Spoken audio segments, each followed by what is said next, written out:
Hello, my name is Jordan Kincaid, and my Pecha Kucha presentation is on appropriate email and online etiquette. The first thing that you would want to focus on is setting up a professional email username. You would like to start with your first name first, your last name, the @ symbol, and then the company's name. I think this is the best way that you can communicate with others within your own company and business. Now, on the other hand, I really do believe that the second thing you want to focus on is having a clear subject line.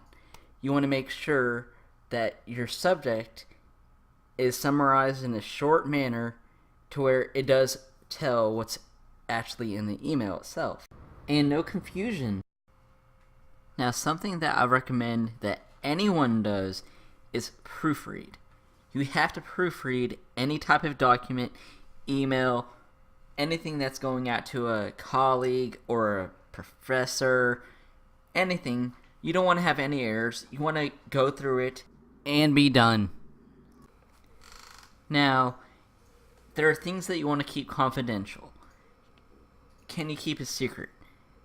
In other words, if there's something that does not need to be out in the open, you do not want to leak it and then cause the company itself issues in the future. Now, one thing you really do want to do is reply to all the emails that is to the initial email itself. You want to be able to know what's going on and not just jump to something that's completely off topic. Then it'll be very misleading to others. Now, something that is pretty good to avoid is using too many exclamation points. It's okay to use a few just to point out certain areas in the email, but you just don't want to overdo it and then not make sense at all. The next thing that you do want to focus on is having an attachment. You can attach it by going to the browse section. You can attach a document, you can attach a picture, or even a video. You want your email to come out as clear as possible, and attachments will help with that. Now, something that is important is using the proper format, whether it be enlarging the text, changing the font color, making a point, using italics, just, anything that can help within your email or even your document. Another area that you want to keep in mind is common courtesy. It is essential to keep in mind the feelings and opinions of others, even if they differ from your own. That is why you do want to say appropriate things, and of course, do thank everybody for their time. Now, the next area you want to focus on is being professional. You want to use a conversational tone. You don't want to come off as too humorous or as even if you're bragging. Now, the main thing is to get your point across clearly, but definitely you have to do it in a professional way as possible. Now, the other thing that I do want to point out is to respond promptly to any type of message or an email.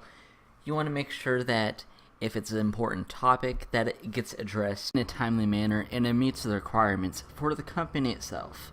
It helps a lot to do that. Now, salutations, the ones to use properly are regards, best regards, sincerely, respectfully. The ones that you don't want to use are nothing, yours truly, and cheers. That's what helps make the best type of email. Now, you do want to join the conversation. Know how to use your online communication tools like Facebook, Twitter, YouTube, Instagram. Now, all these tools I really do believe will help promote your company the best way possible and have great success for the future of the company as well. There is something I do recommend to anybody, whether it be a text or in an email, is to always keep the conversation short. You don't want to drag out the whole entire email and then your boss get upset because you're not focusing on the exact topic of the actual email itself. Now, something that businesses do not like is too many abbreviations in an email. It's not professional, and sometimes the person might not understand exactly what you're saying, so the best thing possible is just to use the whole entire word. It makes things a lot easier for anyone who reads your email to understand it. In any type of business, you're always going to send an email, and sometimes whatever you say in the email, it might upset the person. It might have not been intentionally, but it happens. So don't get mad, get glad, and always try to stay positive when you're replying to anybody in an email. And now for one really important matter, and that would be using too much humor. Many people do not take jokes properly, and in a professional business email, it's definitely not appropriate to overuse the humor. So the best thing is, remember, not too much humor. There is something known as down editing. You want to use it as much as possible.